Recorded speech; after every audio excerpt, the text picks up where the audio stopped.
Bonjour Adam. Tu voudrais habiter avec moi ici, sur la Lune. Mais Eve, il n'y a rien ici. Tu sais, il existe des solutions pour construire notre lieu de vie.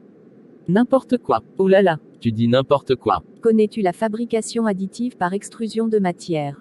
Elle peut nous aider à construire notre maison et tout ce qu'on peut y mettre dedans. Eh oui Adam, Eve a bien raison. Et pour vous en convaincre, vous qui regardez cette vidéo, Mouhamadou Amar et moi-même, Sébastien Charlon, tous deux enseignants-chercheurs aux séries Matériaux et procédés d'IMT Nord Europe, allons vous présenter les différents types de matériaux et de machines existants sur le marché. Ensuite, nous vous présenterons quelques applications possibles et enfin les problématiques à gérer pour espérer fabriquer une pièce de qualité. Commençons tout de suite par la description des différents matériaux et par l'introduction du vocabulaire spécifique à la fabrication additive par extrusion de matière. En fabrication additive par extrusion de matière, le matériau le plus répandu est le polymère, plus couramment aussi appelé plastique. Mais il est tout aussi possible d'imprimer des pièces métalliques, céramiques, composites ou en mortier par exemple. La matière première peut se présenter sous diverses formes, telles que des filaments, des granulés ou des liquides visqueux en fonction du matériau. Il est donc possible de fabriquer une quantité illimitée de formes et de géométries avec une large gamme de matériaux, permettant alors de répondre à de très nombreuses problématiques industrielles.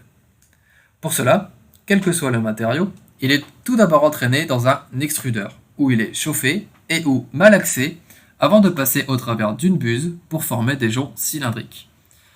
Les mouvements de la buse permettent de déposer ces joncs les uns à côté des autres sur une surface de fabrication, chauffée ou non, elle-même pouvant être incluse dans une enceinte thermorégulée selon les modèles d'imprimante 3D, permettant alors de contrôler les phénomènes physiques clés pour fabriquer une pièce de qualité.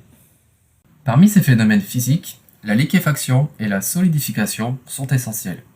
La liquéfaction consiste à fluidifier le matériau afin d'assurer son passage régulier au travers de la buse. Ainsi, les matériaux polymères, métalliques, composites et céramiques, initialement solides, sont chauffés et malaxés, alors que les layers géopolymères, mortier et béton, déjà initialement visqueux, ne sont que malaxés. Ces paramètres de malaxage et de chauffage doivent être finement contrôlés pour s'assurer de l'obtention d'une viscosité adéquate de la matière, ni trop fluide, ni trop visqueuse, afin d'éviter respectivement des phénomènes néfastes, d'écoulement de matière incontrôlée et d'obturation de la buse. Après dépôt, les joncs se solidifient, sous l'action du refroidissement pour les matériaux polymères, métalliques, composites et céramiques, et sous l'action de l'évaporation de l'eau et des réactions chimiques pour les liants géopolymères, mortier et béton. Cette solidification doit aussi être finement contrôlée pour garantir une bonne stabilité géométrique de la pièce ainsi qu'une certaine adhésion entre les joncs. Ces deux phénomènes se retrouvent sur l'ensemble des machines disponibles sur le marché. Voyons donc maintenant quelles sont les différentes technologies disponibles sur le marché. Comme vous pouvez le constater, il existe plusieurs technologies qui possèdent leurs propres avantages et inconvénients. Certaines présentent des contraintes par rapport au ratio volume utile d'impression sur volume d'encombrement, à l'instar de la cartésienne ou de la delta. Alors que pour d'autres, comme pour la polar, le volume utile d'impression est quasi égal au volume d'encombrement.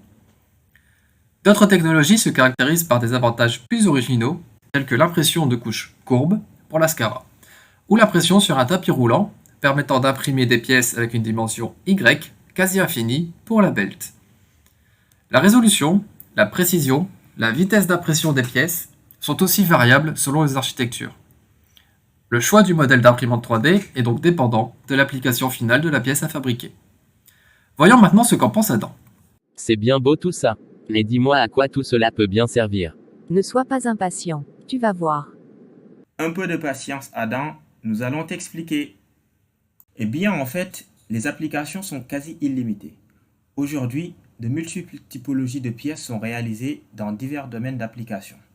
Parmi les domaines concernés, citons le médical, l'aéronautique, l'automobile, le sport ou encore le génie civil. Ainsi, comme vous pouvez le voir ici, les prothèses personnalisées aux patients peuvent être fabriquées, mais aussi des outils spécifiques, des prototypes, des pièces à géométrie complexe. Il est tout aussi possible de réaliser des pièces de plus grande dimension, telles que du mobilier, des ponts et des bâtiments. Certains tests sont même aujourd'hui réalisés pour fabriquer des habitations et installations sur la Lune et sur Mars. Mais pour cela, il faut résoudre certaines problématiques couramment rencontrées. Listons ces problématiques et voyons comment les résoudre. Nous avons déjà parlé du contrôle primordial de la viscosité du matériau. Celle-ci peut être modulée de par la modification de la structure chimique du matériau, l'ajout d'additifs ou plus simplement en ajustant la température de la buse et le niveau de cisaillement, autrement dit le niveau de malaxage appliqué au matériau. Ensuite, en se solidifiant, les pièces ont tendance à se courber sur leurs extrémités. Ce phénomène est appelé gauchissement. Il est possible de limiter ce phénomène en favorisant une solidification lente des joncs et une bonne accroche de la première couche sur la surface de fabrication. Pour cela, il est possible d'ajuster les paramètres indiqués ici. Enfin, il n'est pas rare d'observer une délamination entre les couches liées à une mauvaise adhésion interjonc. Les réglages des paramètres notés ici permettent de favoriser l'adhésion interjonc de par une approche thermique et géométrique. La géométrie des joncs étant cylindrique, le dépôt des joncs les uns à côté des autres et les uns sur les autres conduit nécessairement à la formation de pores. Ces pores étant néfastes pour la résistance mécanique de la pièce, il est possible de les réduire en augmentant les températures de buse et de l'enceinte thermique pour favoriser la coalescence entre les joncs.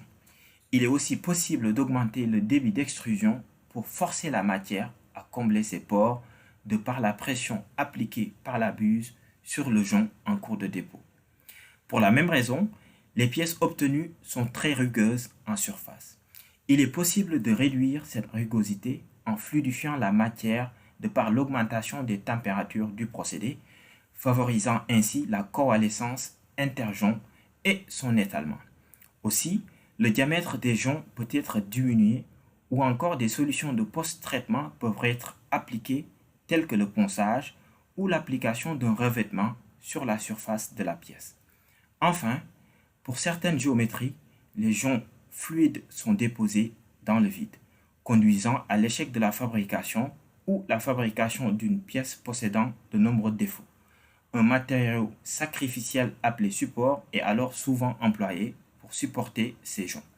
Ces supports sont ensuite retirés de la pièce après sa fabrication. Nous espérons vous avoir convaincu de l'intérêt de la fabrication additive par extrusion de matière pour quasi tous les domaines d'application. Toutes ces technologies sont encore en constante amélioration et promettent de nous faciliter la vie de tous les jours. Nous vous invitons à lire la rubrique pour aller plus loin, pour avoir toujours plus d'informations passionnantes. En attendant, nous vous laissons avec Adam et Ève. Alors Adam, es-tu convaincu maintenant? Tu as de bons arguments, mais je demande à voir ce que cela peut donner. Oui. Je te montre tout de suite.